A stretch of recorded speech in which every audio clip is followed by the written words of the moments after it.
नाकाम हुई और पूरे देश में केवल संविधान की चर्चा केंद्र बिंदु बन गया। और जो इनका जो है एक सपना था अब की बार 400 पार, धड़ाम से नीचे आया। अगला अब बात आती है 2026, आधा निकल गया आधा रह गया। सांप तो आधा निकल गया, पूछ रहेगी, लेकिन अभी भी वक्त है, जाग जाओगे तो कुछ हमारे सामने कुछ लक्ष्य है। हमने अगर उसकी ओर रुख करेंगे, अपने पीढ़ी की चिंता करेंगे तो कुछ काम का है। इधर हमारा कार्य केवल अभियान चलाना नहीं है, हमारा उद्देश्य है कि पूरे देश में संविधान को 100% लागू करके 90% जो मूल निवासी है उनके हितार्थ संवैधानिक कार्यों को हमको लागू कराना होगा इस देश में। हम इस देश के मूल निवासी हैं और यहाँ पर ही हमारे घर में आके उसमें कब्जा करके अपनी चला रहा है।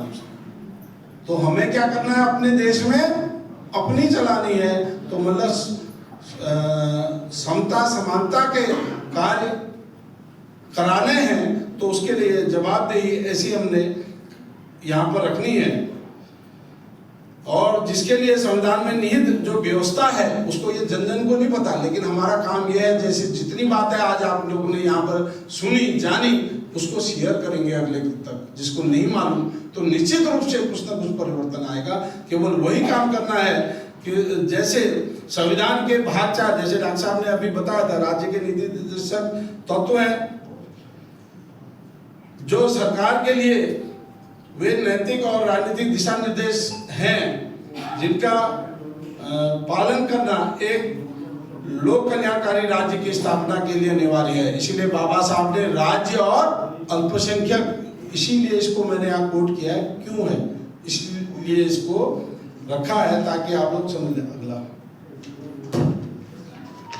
बहुत छोटी छोटी बातें हैं। अभी यहाँ एक बार कुछ हमें बाम सेठ ने रिसर्च के दौरान अपने, हमारा रिसर्च सेंटर है रिगनावर्डी नागपुर में, सब लोग आमंत्रित है। कभी भी आप साल भर घूमने जाइए, नागपुर जैसा बेहतरीन क्षेत्र कोई नहीं है, वहाँ जाइए। महापुरुषों के बहुत सारे हैं और हमारे रिसर्च सेंटर में निःशुल्क आप रहेंगे, लेकिन आप हमारे सदस्य होने चाहिए, आपकी सदस्यता होनी चाहिए।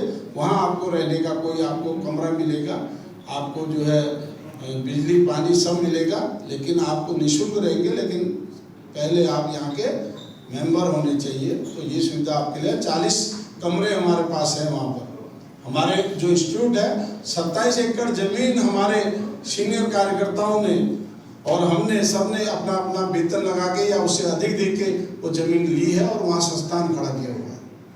और वो संस्थान किसी का निजी नहीं है, पूरे समाज का है, किसी एक का नहीं है, पूरे समाज का बराबर हक अधिकार है।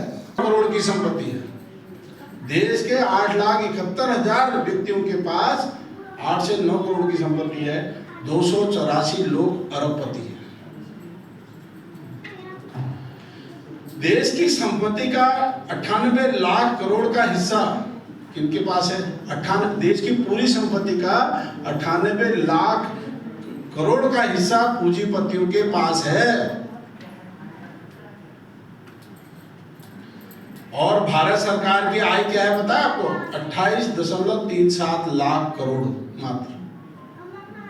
अगर ये पूंजीपति देश का भला चाहते तो देश कहाँ होता? तो आंकड़ों से समझिए, और ये फैक्ट आंकड़े आपके सामने में है। देश के 10 पूंजीपतियों के पास संपत्ति जो है 35,86,340 करोड़ रुपया।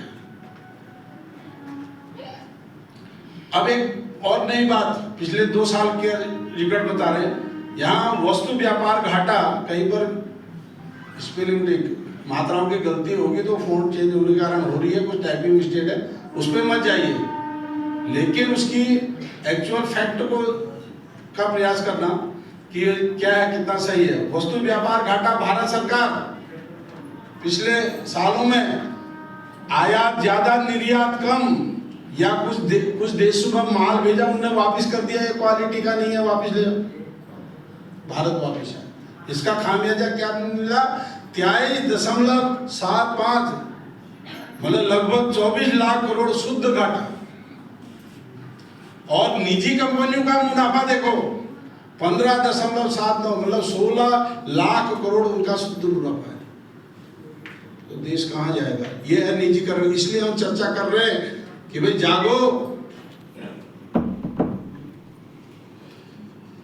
उनको क्या, जैसे डॉक्टर साहब ने कहा था ना, विदेशियों को क्या फर्क पड़ेगा हमारे देश में कुछ भी कर लें। पहले सिकंदर आया था, अब कोई और आया है, तब कुछ और है। सब लूटने में लगे। भारत को हमने बचाना हमारा देश है।